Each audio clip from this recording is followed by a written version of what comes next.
నా కాడ ఉండింది ఆ రూ. 200 అయినా సరే నేను పెద్ద పట్టించుకోలేదు. ఎందుకంటే నేను ఇట్లా అనుకుని చాలామందికి హెల్ప్ చేస్తుంటాను.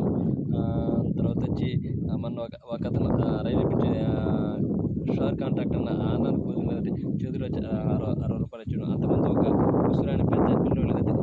100 ఇచ్చాడు. అట్లనే నేను పట్టించుకోలేదు.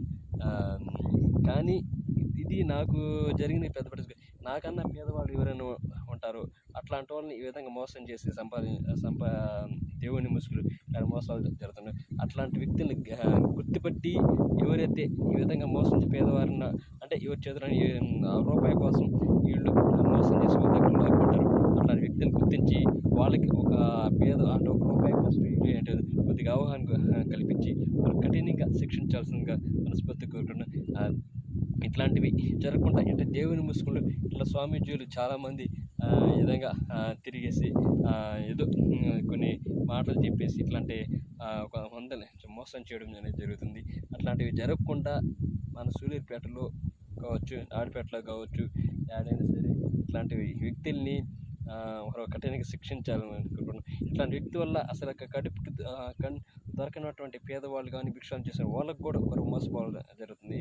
అట్లాంటివి లేకుండా ఇట్లాంటి వ్యక్తుల్ని ఒకసారి గ్రహించి ఎవరైతే ఉన్నారో ఈ స్వామీజీ విషయంలో ఒళ్ళు బద్ధకమయ్యి పని చేయాలంటే కష్టమై ఒళ్ళు బద్ధకమయ్యి ఈ విధంగా మోసం అనేది చేస్తున్నారు.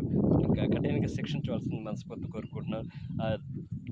నాకు ఈ దీనికి పెద్ద పట్టించుకోలేదు, కానీ ఇన్ని రోజులు కానీ ఎప్పుడో చేద్దామను టైంలో చేయలేదు. కానీ ఈరోజు అనేది ఈ వీడియో అనేది ప్రతి ఒక్కరికి తెలియాలనే ఉద్దేశంతో ఎవరు ఇటువంటి వ్యక్తుల వల్ల మోసపోకూడదు. టౌన్లో అందులో ఇప్పుడు ఫ్లెమింగ్ ఫెస్టివల్ ఎక్కువ జనాభా వస్తుంది. అట్లాంటి వ్యక్తులు ఎవరు మోసపోకూడదు అనే ఉద్దేశంతో 10 మందికి తెలియాలనే ఉద్దేశంతో ఈ యొక్క వీడియో అనేది చేస్తున్నాను. ప్రతి ఒక్క వ్యక్తి గుర్తించి ఇట్లాంటి వ్యక్తులు అయితే ఎవరు ఉన్నారు వాళ్ళందరినీ కనిపెట్టి వాళ్ళు మోసపోకుండా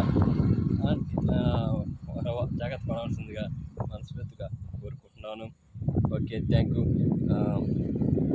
నేను ఎవరైనా కష్టాల్లో ఉన్న ఇబ్బంది ఉన్నా నా దగ్గర వరకు నా చేతిలో ఉన్నంత వరకు హెల్ప్ చేస్తుంటాను. మొన్న ఇదే నాడిపేట బ్రిడ్జి పోతూ ఉంటే ఒక వ్యక్తి షోర్ కాంట్రాక్టర్ అయినట్టు అతను భోజనానికి అన్నం లేదంటే జేబులో ఉన్నట్టు రూ. 60 అప్పటికప్పుడే ఇవ్వడం జరిగింది. అదేవిధంగా నాడిపేటలో ఒక పెద్ద ఒక పిల్లోడు నిద్రపోతూ ఉంటే ఆ పిల్లోడికి భోజనం లేదండి. భోజనం ఏదో సంథింగ్ ఏదో చెప్పాడు. పర్సనల్ రూ. 100 ఇచ్చేసాను. అదే మామూలుగా మా ఊళ్ళో ప్రతి సంవత్సరానికి 2 సార్లు స్కూల్లో హెల్ప్ చేస్తుంటారు. ఇవన్నీ చేస్తున్నారు, నాకు పెద్ద పట్టించుకోలేదు. కానీ నా మారిగా ఈ విధంగా మోసపోకుండా ఇంకెవరన్నా వారు జాగ్రత్త పడవలసింది కాకుండా అంటే పేదవారు ఎవరైతే రూపాయి లేని వాళ్ళు ఉండకూడదు.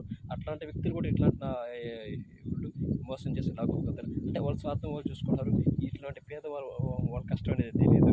అట్లాంటి పేదవాళ్ళను ఒకరు సేవ్ చేయాల్సిందిగా కోరుకోవడం. అంటే ఆ రూపాయి కోసం ఒక వ్యక్తి ఎంత కష్టపడుతుందో నిద్రలేసి ఉదయం నిద్రలేసి 6 గంటల నుంచి సాయంత్రం 9 గంటల దాకా పొగలంతా కష్టపడుతూ ఉంటాడు ఆ రూపాయి కోసం. ఆ రూపాయి ఉంటేనే ఆ ఇంట్లో ఆ ఫ్యామిలీ గడిచేది, కానీ ఆ ఫ్యామిలీ పిల్లల భవిష్యత్తు కావచ్చు, ఆ భార్య భర్తలు కావచ్చు, అంటే వాళ్ళ ఇంట్లో ఫ్యామిలీ కూరగాయలు కానీ తిండి అని బియ్యానికి అన్నిటికీ ఆ రూపాయి ఉంటేనే కష్టపడితేనే రూపాయి అనేది వస్తుంది. ఆ రూపాయి అనేది ఇట్లాంటి వ్యక్తులకి కొద్దిగా అవగాహన కల్పించి వాళ్ళకి కొద్దిగా మోటివేషన్ చేసే విధంగా అంటే ఈ విధంగా మోసం చేయకుండా ఇట్లనే పూట కంటి కనీసం ఒక పూట తినలేని పేదవాడు కూడా ఉన్నారు. అట్లాంటి దగ్గర నీకు మోసం చేయబాక.